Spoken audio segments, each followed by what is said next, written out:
Hey guys, this is Lala Legacy and welcome back to another episode of SeaBed. It is really hot, by the way, so I'm sorry if you can hear my fan next to me.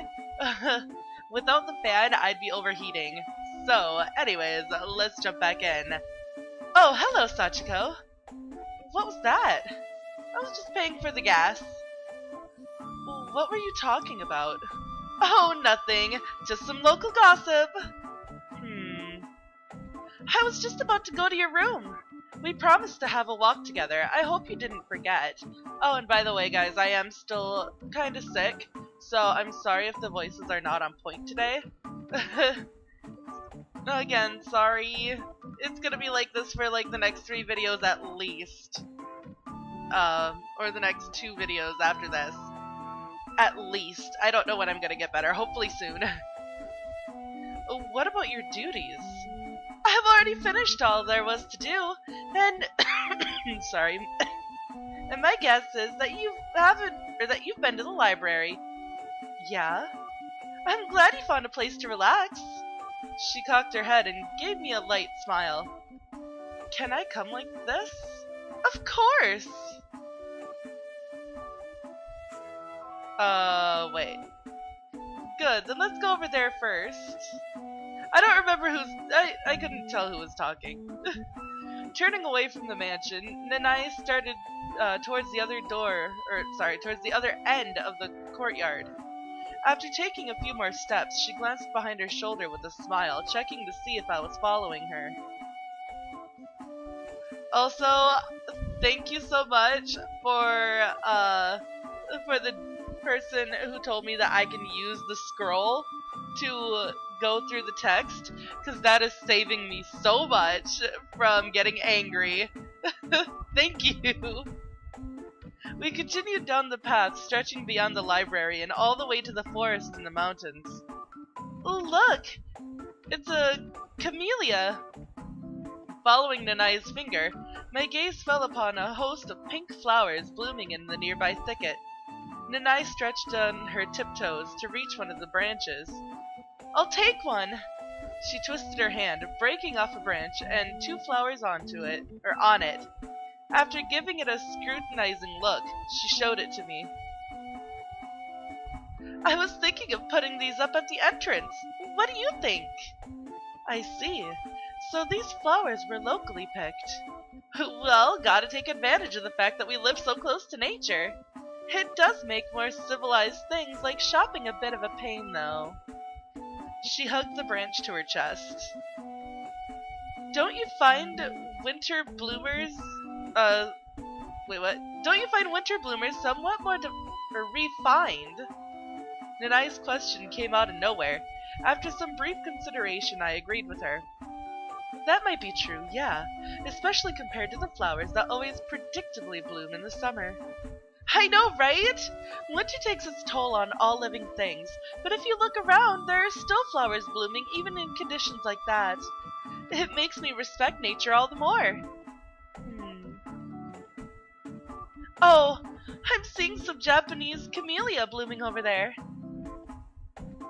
Then I looked towards the other side of the stream by the road. A few red camellia petals were drifting along in the water. I also spotted some blue, I don't know how to pronounce that flower? Gentiana, maybe? I don't know. Flowers blooming in the shrubbery. I'm so sorry, guys. I don't know much about flowers. There's a lake further down this way. Let's go!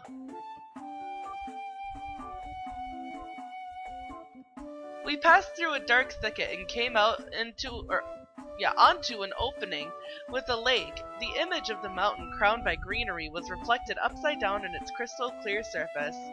Upon descending the path running somewhat above the lake's surface, we came onto what seemed like an animal trail.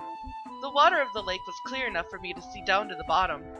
The surface was calm, with only the odd breeze disturbing its stillness from time to time. I can't see them today. Sanae was looking toward the lake with one hand over her eyes to block out the sun. Following her gaze, I saw a row of ducks sailing on the water. Were you looking for a bird? Yeah, I spotted some unusual ones the other day. She pointed at the water with her other hand. You can see those ducks by the reeds, right? Yes.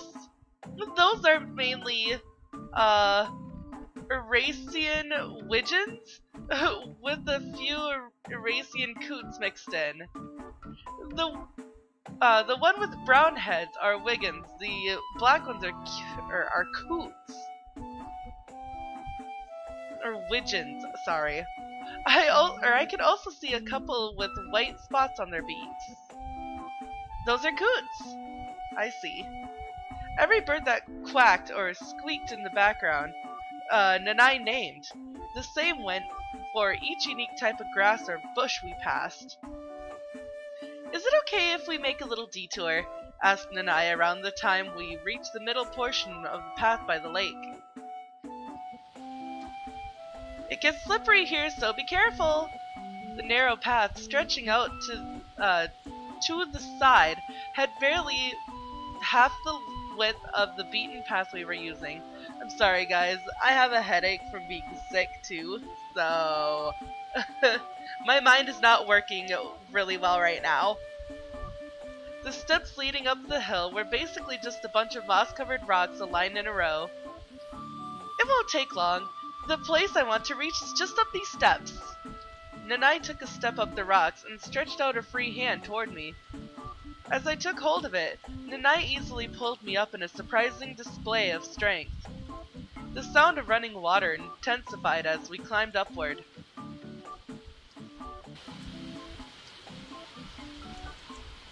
Hey! Nanae, who reached the top ahead of me, started waving to someone. Oh, it's Nanae.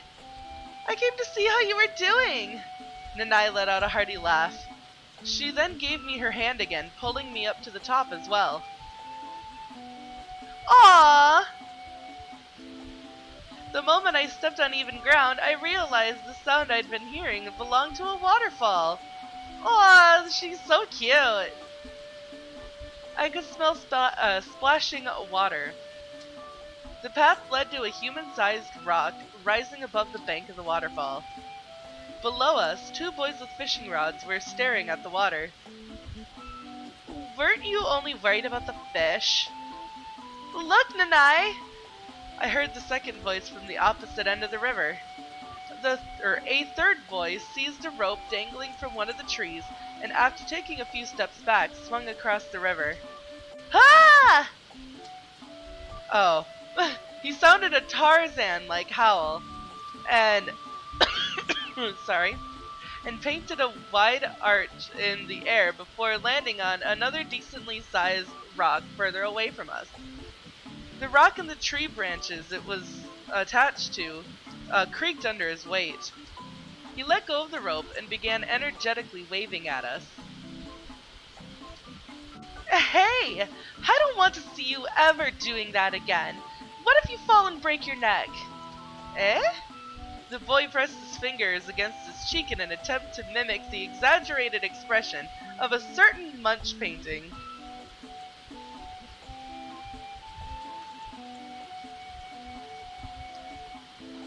I thought you came here to fish. Wah! I knew you only came here for the fish. Don't worry, I love you all, just right next to the fish. Nanae let out a laugh as she descended the little path from the rock. So, did you catch anything? Huh?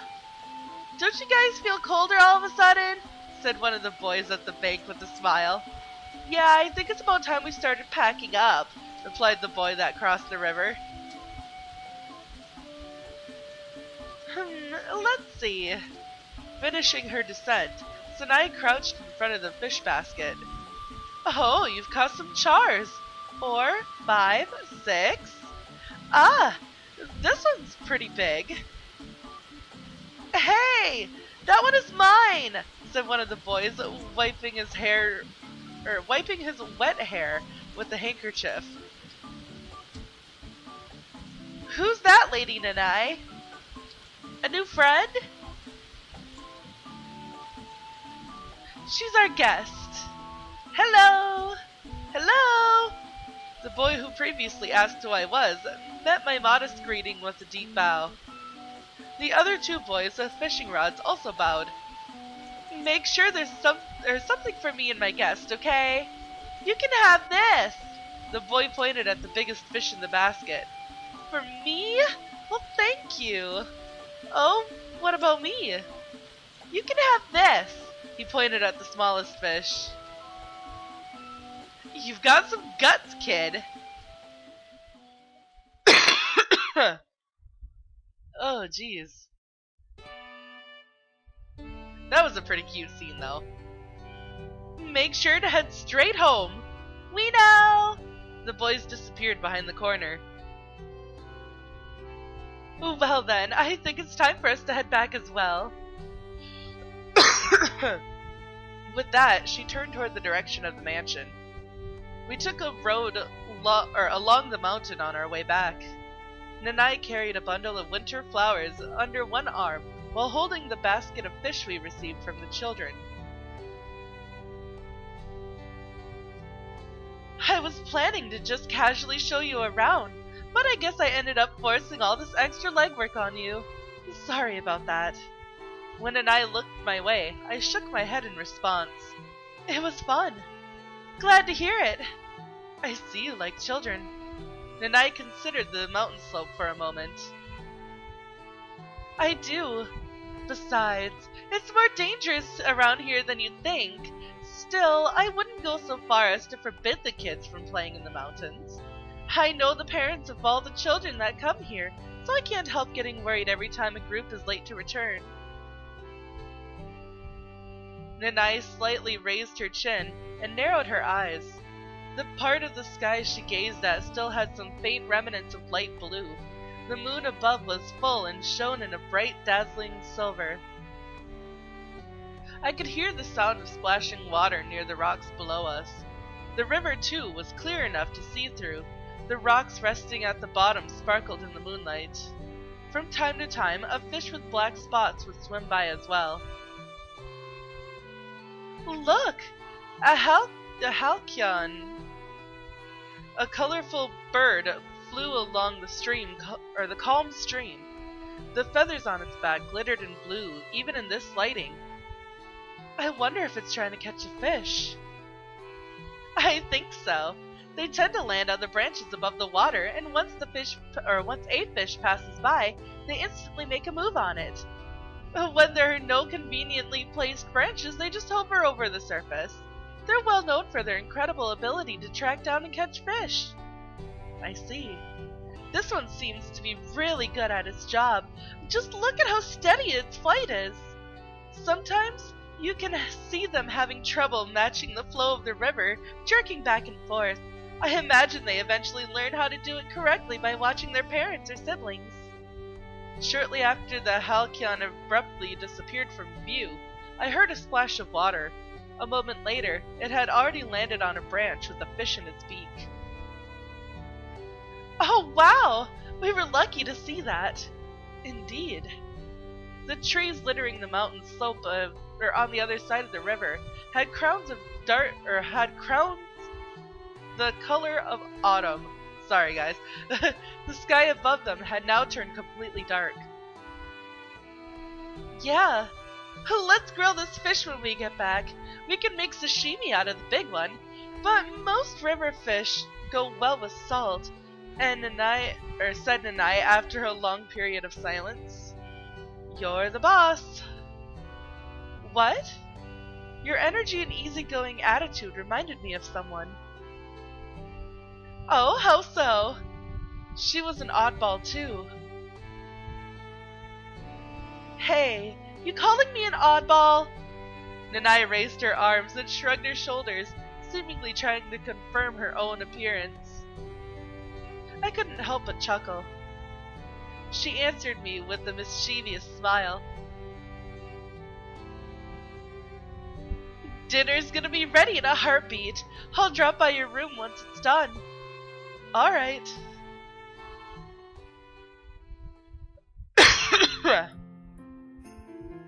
A whole bunch of plates lined the table in our cabin today. a red plate with thinly sliced ham, a basket with bite-sized pieces of French bread, steam billowed from the yellow cazuela plate. It was filled with sautéed eggplants, tomatoes, carrots, and had soft-boiled egg for topping. The plate with lamb steak had a garnish of fried potatoes and cabbage. Ooh, that sounds good. In the middle of the table rested a plate packed with chicken paella. And finally, at the side, I spotted the salt grilled char we received earlier today.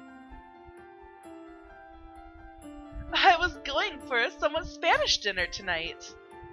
Sanae pulled my chair back, gesturing for me to sit down.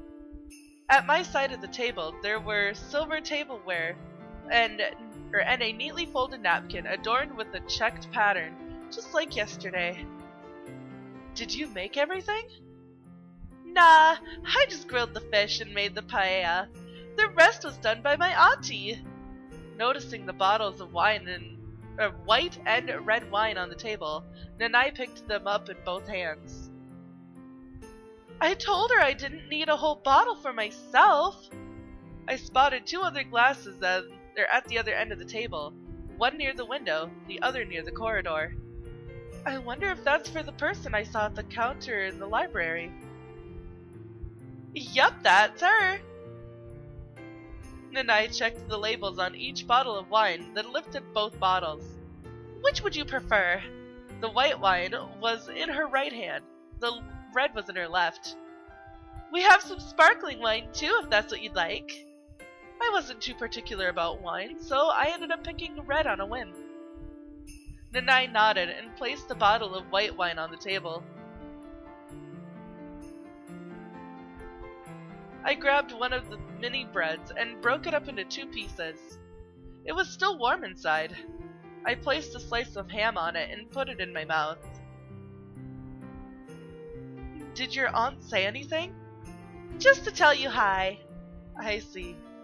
I placed a new slice of ham on the other piece before popping it into my mouth. That bread is good, isn't it? I nodded with my mouth full. We import the dough directly from Spain. It has a very fragrant smell. Auntie used to live in Spain for a while. Sometimes she gets all nostalgic about those days. And that's when I get treated to some delicious bread and ham. I see. The char is going to be delicious too. The grilled fish rested on a Japanese-style plate. Ingredients straight from the farm. I almost feel like I'm at some sort of fair. It beats the stuff over at the department store, that's for sure. Sanae sounded a laugh. I picked up my chopsticks and took a piece from the fish's stomach area. The tender yet crispy piece melted in my mouth. It's good. Let me check. Sanae took a piece of the white flesh for herself and put it in her mouth. She slowly chewed it for a few seconds before gulping it down. Hot as hell! But pretty nicely done otherwise. Do you happen to have a sensitive tongue? I wouldn't go that far. Sanae let out another laugh. Her smile seemed a little wooden. I've got to make sure they know I'm grateful for the gift. Yeah, I'll thank the kids next time I run into them. I saw something interesting too. You're actually a closet sadist, aren't you, Sachiko? I'd like to thank your aunt for the delicious meal. Oh, she'd definitely love that. But I think she's already gone to bed, so maybe do it some other day. Keep wandering around the place and you'll eventually run into her, I'm sure. Aww. That was so wholesome. That whole scene. Ooh. Hello, Sachiko. And it's this song. Oh boy. I crumpled down into the chair, heaving a tired breath. A woman with long, dark hair gazed back at me from the mirror with jet black eyes. Her cheeks were flushed, her eyelids heavy from drowsiness. The woman's dark flowing locks fell onto the white towel resting on her shoulders. Maybe I should cut it shorter. The night breeze lightly stirred the curtains, sending a drop of water from my hair to my exposed thigh. I reached out to pick up a comb. After lightly dipping the comb in water with a few drops of the flower oil added to it, I began combing my hair. A chilly breeze kept blowing inside through the open window. I could hear the knocking sound in the distance. But that is all the time that I have for this episode, guys. So if you liked it, please give it a big thumbs up down below. And if you haven't already, subscribe. By subscribing, you're becoming part of a legacy. I love you guys so much, and I will see you in the next video. Bye-bye!